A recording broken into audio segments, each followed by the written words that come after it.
Good morning દીકરાઓ. તો આજે આપણે ગઈકાલે શીખેલા તે રીતે જ કે જો શ્રમિકનો વ્યસ્ત અસ્તિત્વ ધરાવતો હોય તો તે વ્યસ્ત મેળવોના દાખલા ગણીશું. બરાબર? એમાં આજનો પ્રશ્ન છે તમારી પાસે ક્વેશ્ચન નંબર 8 પાનો નંબર 107 a is equal to. બરાબર? એટલે આજે આ એક દાખલો આપણે ગણીશું એટલે તમને રિવિઝન થાય અને ત્યાર પછી હું તમને બે દાખલા આપું છું પછી પાછો એક હું ગણાવું એટલે તમને પણ પ્રેક્ટિસ મળી રહે. બરાબર છે? તો question number 8 a is equal to તમને આપેલો છે શ્રેણિક 1 0 0.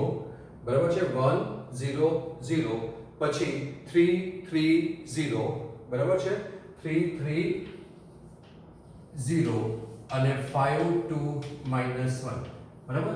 અને આપણે એક જ સૂચના છે કે ભાઈ જો વ્યસ્ત અસ્તિત્વ ધરાવતો હોય, બરાબર છે, આનો વ્યસ્ત અસ્તિત્વ ધરાવતો હોય તો વ્યસ્ત મેળવો એવો આપણો એક્ઝામ્પલ છે. તો વ્યસ્ત ક્યારે અસ્તિત્વ ધરાવે તે આપણે શીખી ગયા છે કે નિશ્ચય કે નોટ ઇક્વલ ટુ 0 હોવો જોઈએ અને નિશ્ચય કે નોટ ઇક્વલ ટુ 0 હોય તો એ સામાન્ય શ્રેણિક તો જ એનો વ્યસ્ત અસ્તિત્વ ધરાવે. આપણે પહેલા નિશ્ચયમાં એની કિંમત શોધીશું. તો નિશ્ચયમાં એની કિંમત બરાબર નિશ્ચયમાં 1 0 0 3 3 0 5 2 -1.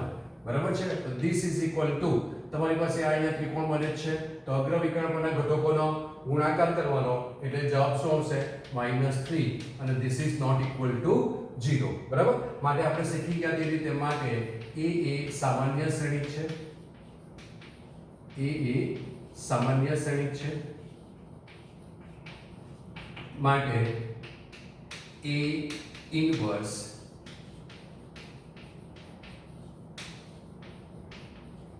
અસ્તિત્વ ધરાવે છે.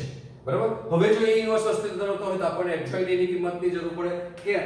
તો કે તમારી પાસે ફોર્મ્યુલા છે a ઇન્વર્સ ની. તો કે a inverse is equal two 1 upon determinant of a into adjoint of a આવે. તો તમારી પાસે આ એની ફોર્મ્યુલા છે 1 upon નિશ્ચયકમાં a into adjoint of a. તો adjoint of a ની જરૂર પડે અને 3/3 શ્રેણિક માટે adjoint તમને ખબર છે.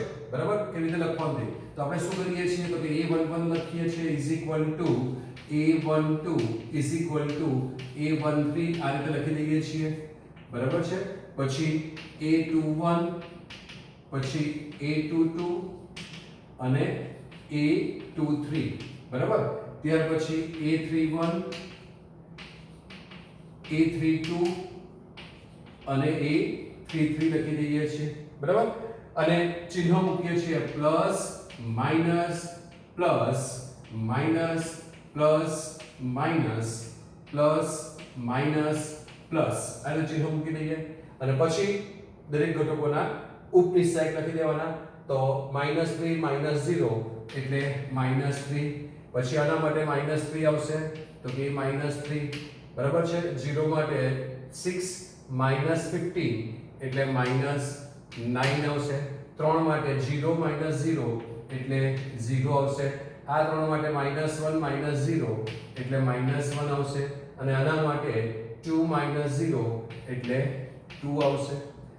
આ ઘટક માટે 0 -0 એટલે 0, આના માટે 0 -0 એટલે 0 અને આના માટે 3 -0 એટલે 3 થશે. એટલે તમને મળશે adjoint of a. બરાબર છે? ત્યાર પછીનું સ્ટેપ adjoint of a અને adjoint of a એટલે આ જે ઘટકો લખ્યા આપણે સહવયવો. બરાબર? એનો પરિવર્ત શ્રેણિક લેવાનો એટલે જોવાની હા અને લખવાનું સ્તંભમાં. તો -3 બરાબર +3 અને પેલો -9 ઘટક છે. પછી આ 0 -1 -2 0 0 અને 3. બરાબર? આ adjoint થઈ ગયો.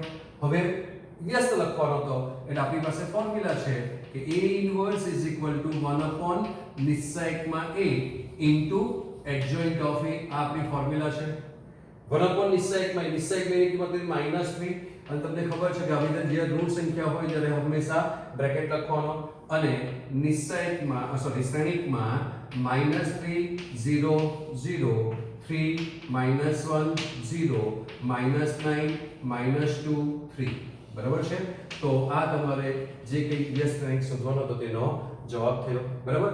તો હવે મેં તમને જે રીતે પ્રોમિસ આપ્યું છે તે પ્રોમિસ પ્રમાણે તમને બે એક્ઝામ્પલ હોમવર્કમાં આપું છું. તો હોમવર્ક જે છે તે બરાબર છે હોમવર્કમાં તમારી પાસે ક્વેશ્ચન નંબર 9 અને ક્વેશ્ચન નંબર 10 આપું છું તમને તો ક્વેશ્ચન નંબર 9 જે છે તે પાનો નંબર 107 છે તમને શ્રેણિક આપેલો છે તે a તમને શ્રેણિક a આપેલો છે તે 213 બરાબર 213 બરાબર ત્યાર પછી 4 1 0 4 1 0 અને -721 આ શ્રેણિક છે અને ક્વેશ્ચન નંબર 10 માં પાનો નંબર 107 a બરાબર છે શ્રેણિક a જે છે તે તમને આપેલો છે 1 1 2 બરાબર 1 1 2 બરાબર ત્યાર પછી 0 2 3 તો 0 2 3 અને 1 2 4 બરાબર છે સોરી 3 2 4 આ બે શ્રેણિક આપેલા છે તો બે દાખલો તમને મેં હોમવર્કમાં આપ્યા બરાબર મેં એક દાખલો ગણ્યો કોઈ સારું ન કહેવાય બેલેન્સ ના રહે ચલો તો એક દાખલો હું ગણી નાખું તો ક્વેશ્ચન નંબર 11 હું ગણી નાખું છું ઈઝી છે એટલે માટે બરાબર છે તો પાનો નંબર 107 a બરાબર છે પણ છે ઈઝી પણ તમારા પેલા મનગમતા માણસો આવ્યા છે આમાં 100 કોણ તો કે ટ્રિગ્નોમેટ્રી આવ્યું છે બરાબર cos આલ્ફા sin આલ્ફા જો એટલે તમને પ્રોબ્લેમ આવે બરાબર છે એને પણ લવતા શીખવાનું એ પણ તમારા કામના જ છે બધા બરાબર છે sin આલ્ફા cos આલ્ફા કેટલો ઈઝી દાખલો છે તો જુઓ બધા 0 0 0 છે કેટલું જલ્દી કામ થઈ જશે હે ને ઓકે ફાઇન ચાલો તો a વ્યસ્ત અસ્તિત્વ ક્યારે ધરાવે સામાન્ય શ્રેણિક હોવો જોઈએ સામાન્ય ક્યારે થાય નિશ્ચયકમાં નોટ ઇક્વલ ટુ 0 થવો જોઈએ બરાબર છે તો પહેલા આપણે કોણ કરીએ છીએ નિશ્ચયકમાં a શોધીએ છીએ તો a નિશ્ચયકમાં a શોધી કાઢીએ તો નિશ્ચયકમાં a નિશ્ચયકમાં 1 0 0 0 cos alpha sin alpha 0 sin alpha cos alpha તો this is equal to પહેલી હાથથી કરો વિસ્તરણ પહેલા સ્તંભથી કરો એક જ આવે બરાબર છે તો 1 cos સ્ક્વેર આલ્ફા એટલે માઈનસ આપણે 1 નથી લખતા cos સ્ક્વેર આલ્ફા અને sin સ્ક્વેર આલ્ફા બરાબર છે માઈનસ કોમન કાઢીએ તો માઈનસ કોમન લઈએ તો શું થશે માઈનસ બરાબર અને બ્રેકેટમાં બાકી રહેશે cos square alpha sin square alpha અને cos square alpha sin square alpha is equal to 1 this is not equal to 0 માટે a કેવો શ્રેણિક કહેવાય સામાન્ય શ્રેણિક કહેવાય a સામાન્ય શ્રેણિક છે માટે a ઇન્વર્સ અસ્તિત્વ ધરાવે છે માટે a સામાન્ય શ્રેણિક છે therefore a inverse અસ્તિત્વ ધરાવે છે a ઇન્વર્સ અસ્તિત્વ ધરાવે અને a ઇન્વર્સ અસ્તિત્વ ધરાવે તો તમને હંમેશા adjoint ની જરૂર પડે તો adjoint ની જરૂર પડે તો adjoint માટે આપણે શું કરીએ છીએ તો કે adjoint માટે આપણે સહઅવયવો શોધીએ છીએ તો સહઅવયવ શોધવા માટે આપણે શું કરીએ તો કે પહેલા આપણે a11 a12 એ રીતે લખી દઈએ છીએ તે રીતે લખી દઈએ તો a11 જગ્યા છોડીને a12 જગ્યા છોડીને a13 બરાબર આપણે આ રીતે લખી દઈએ છીએ પછી a21 a22 a23 પછી a31 a32 અને a33 આપણે આ રીતે લખી દઈએ છીએ અને એટલું લખ્યા પછી ચિહ્ન લખીએ છીએ બરાબર ચિહ્ન છેલ્લે લખવાના ને તો એકાદ બાજુ પાછો પ્લસ માઈનસ રિપીટ થઈ ગયો તો પ્રોબ્લેમ થશે એટલે આ plus minus plus minus plus minus plus minus plus એટલે પરીક્ષામાં કોઈ પરીક્ષક ચેક કરતા હોય તેને પણ ખબર પડે કે ના આને -1 j થી જ કરેલું છે પણ આપણે -1 j કેવી રીતે લખીએ તે આપણે જાણીએ છીએ બરાબર ચાલો તો પહેલા આ ઘટક લો cos square alpha sin square alpha એ આ જતું વિસ્તરણ એનું એટલે જવાબ શું આવે છે -1 એ ખબર છે તમને તો -1 માઈનસ હંમેશા બ્રેકેટમાં લખવાનું 0 માટે 0 - 0 એટલે 0 આવશે આ 0 માટે 0 - 0 એટલે 0 આવશે બરાબર કેટલી ઈઝી ગણતરી છે હે ને આ 0 માટે માઈનસ cos સોરી આ 0 માટે 0 સોરી આ 0 માટે 0 માઈનસ 0 થશે એટલે એ પણ 0 આવશે આ cos આલ્ફા માટે માઈનસ cos આલ્ફા થશે જોજો બરાબર ને આ નીકળી જાય એટલે માઈનસ cos આલ્ફા માઈનસ 0 એટલે અહીંયા આવશે માઈનસ cos આલ્ફા બરાબર છે ચલો આના માટે sin આલ્ફા આવશે 1 into sin આલ્ફા એટલે અહીંયા તમારી પાસે જવાબ આવશે sin આલ્ફા આનો સમય અમારે લખવા માટે 0 minus 0 એટલે 0 આવશે આના માટે sin આલ્ફા આવશે એટલે અહીંયા sin આલ્ફા આવશે અને આના માટે cos આલ્ફા minus 0 એટલે cos આલ્ફા મળશે બરાબર તો એનો એડજોઇન્ટ લખવાનો છે આપણે હવે શું લખવાનું છે એડજોઇન્ટ તો માટે એડજોઇન્ટ ઓફ એ એટલે શું કરવાનું જોવાની હાર અને લખવાનું સ્તંભમાં એટલે -1 0 0 પહેલી હાર સ્તંભ બનાવી દીધો બરાબર પછી બીજી હાર એટલે 0 minus cos alpha minus sin alpha અને પછી 0 minus sin આલ્ફા તો 0 minus sin alpha cos alpha આ તમારી પાસે થઈ ગયો એડજોઇન્ટ એ માટે વ્યસ્ત શોધવાનો છે તો વ્યસ્ત શોધવાનો એટલે a inverse is equal to 1 upon નિશ્ચાયકમાં a into adjoint of a ચલો નિશ્ચાયકમાં એની કિંમત શું મળી હતી દીકરાઓ -1 મળી હતી એટલે જવાબ શું હશે 1 upon -1 into adjoint of a ઉપર જ આપણે મળેલો છે તો તે લખી દઈએ ડાયરેક્ટ જ -1 0 0 0 minus cos આલ્ફા અને જરા દૂરથી લખીએ sin alpha 0 minus sin alpha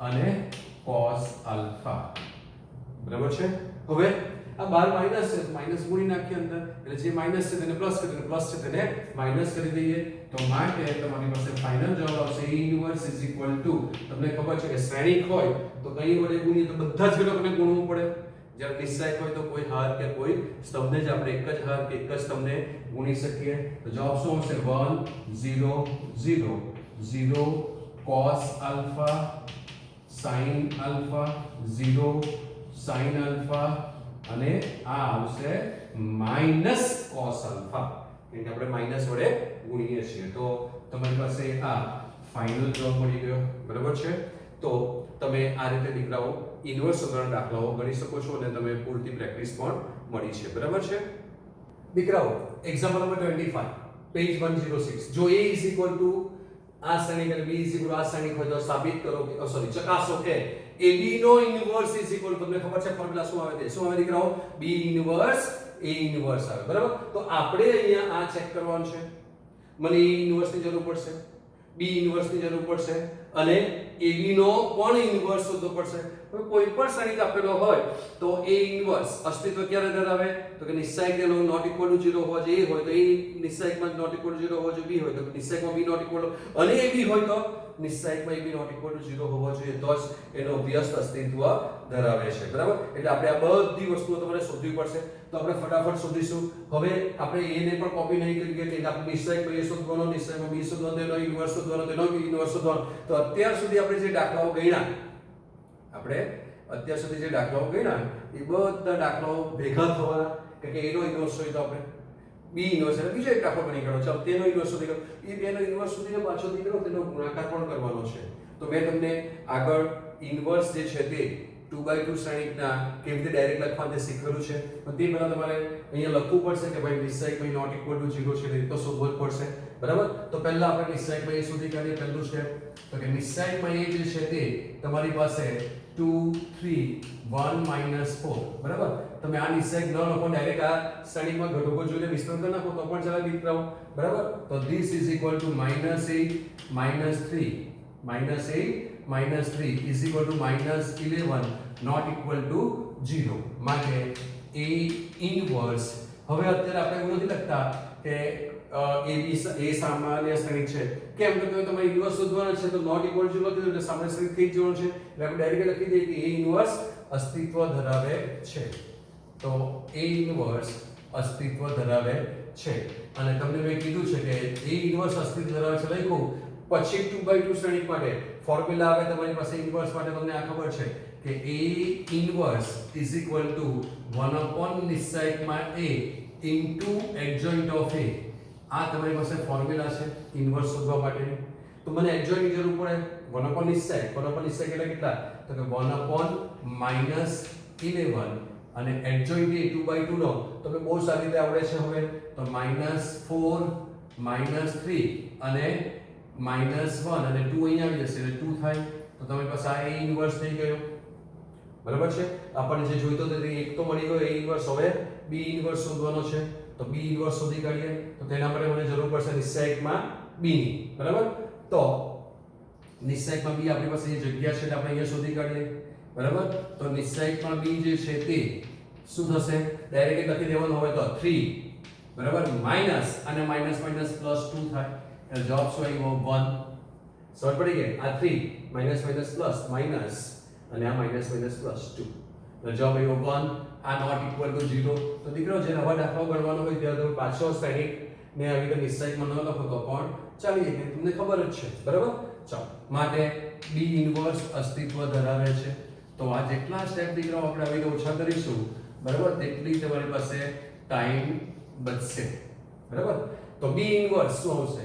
તો કે માટે B ઇન્વર્સ = 1/1 અને શ્રેણિકમાં B નો ઇન્વર્સ એટલે એડજોઇન્ટ લખવાનો છે હવે. તો એડજોઇન્ટ લખવાનો એટલે અગ્રવિકર્ણના ઘટકોની અદલાબદલી. એટલે આ ત્રણ આવી ગયો, આના ચિહ્ન બદલવાના છે, આનું ચિહ્ન બદલવાનું, આ અહીંયા આવી ગયો એટલે 1. જોઈ લો આ બેની અદલાબદલી થઈ ગઈ અને આ બેના ચિહ્નો બદલાઈ ગયા. બરાબર. એટલે તમને B ઇન્વર્સ જે છે તે કોણ મળ્યો? તો કે 3 2 1 1 મળ્યો છે. આને આપણે પરિણામ નંબર 2 કહીએ અને પરિણામ નંબર 1 કહીએ. તો આપણે જમણી બાજુ પહેલા મળે છે પહેલા શોધી જ કરીએ તે જ. તો માટે B ઇન્વર્સ A ઇન્વર્સ શોધીશું. તો B ઇન્વર્સ A ઇન્વર્સ = તમને ખબર છે કે શ્રેણિક ગુણાકાર માટે ક્રમનો નિયમ સાચો નથી. તો ક્રમનો નિયમ સાચો નથી પહેલા B ઇન્વર્સ જ લખીશું. તો B ઇન્વર્સ કોણ છે તમારી પાસે?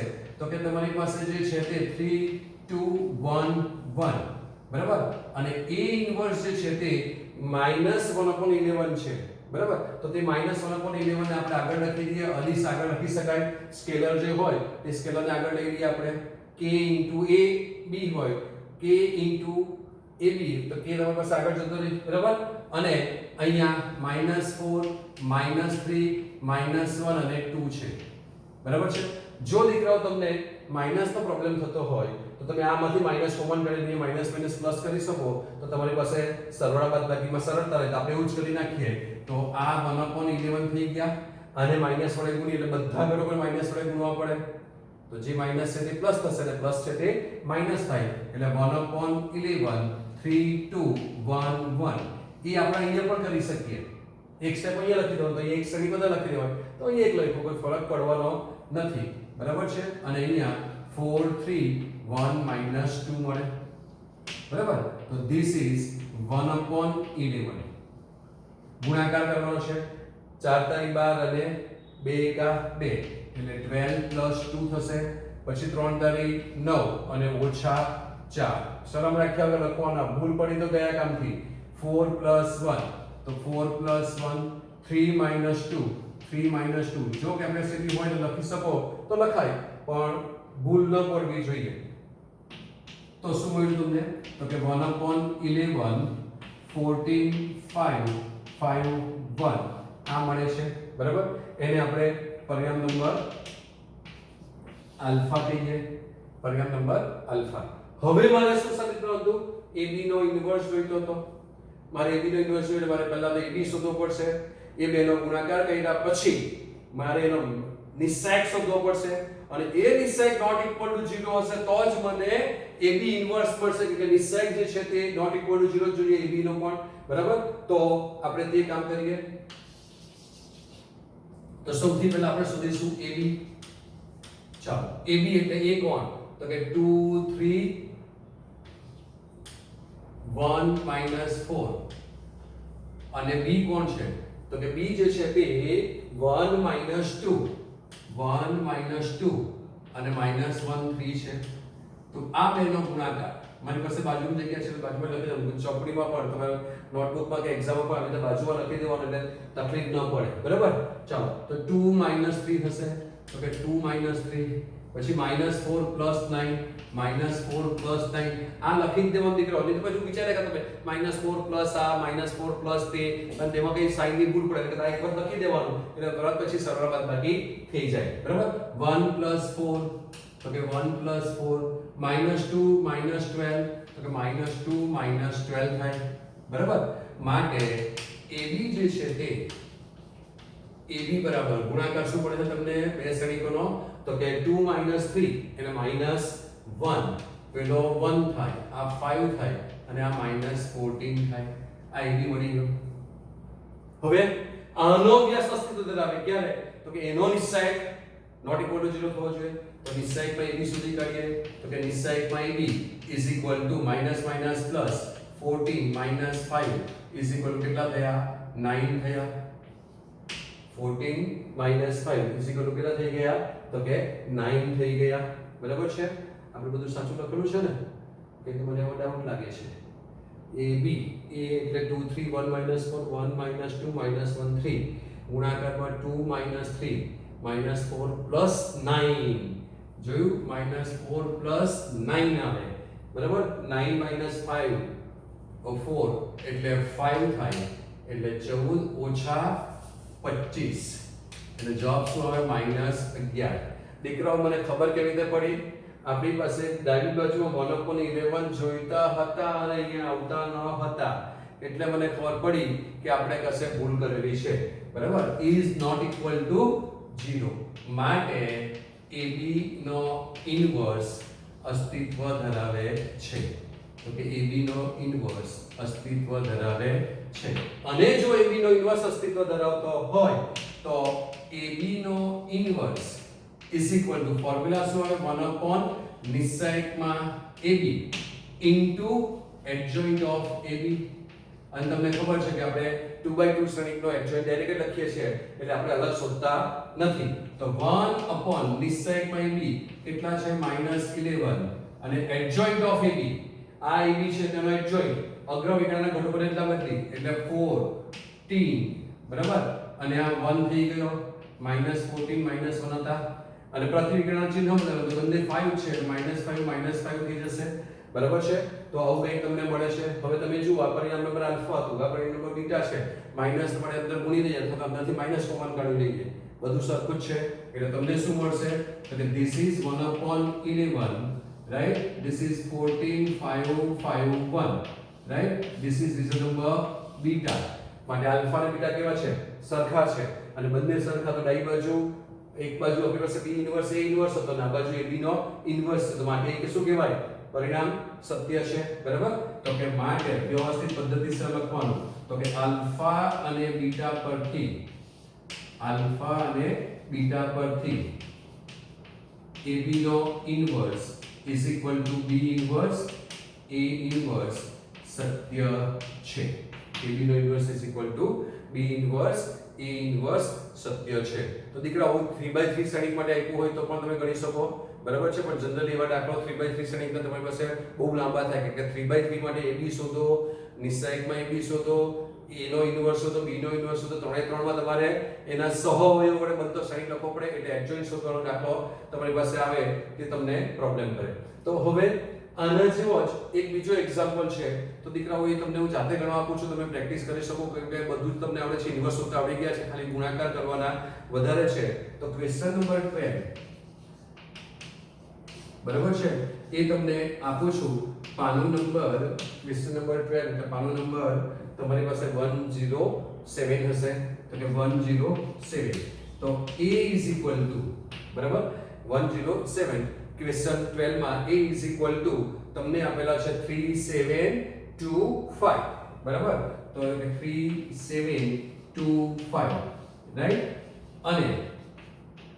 અને b જે છે તે b તમને આપેલા છે 6879 બરાબર 6879 તો AB inverse is equal to B inverse A inverse ચકાસો આવું કીધેલું છે. બરાબર. તો તમારે આને ચકાસવાનું છે. બરાબર છે. તો તમે એ કરી શકશો એટલે આ દાખલો તમારા માટે મેં આપ્યો છે હોમવર્કમાં. તમારે ઘણો પ્રેક્ટિસ કરો અને જેટલી પ્રેક્ટિસ કરશો તેટલું જ તમને જલ્દી આવડી જશે અને સારા માર્ક્સ લાવી શકશો. બરાબર છે?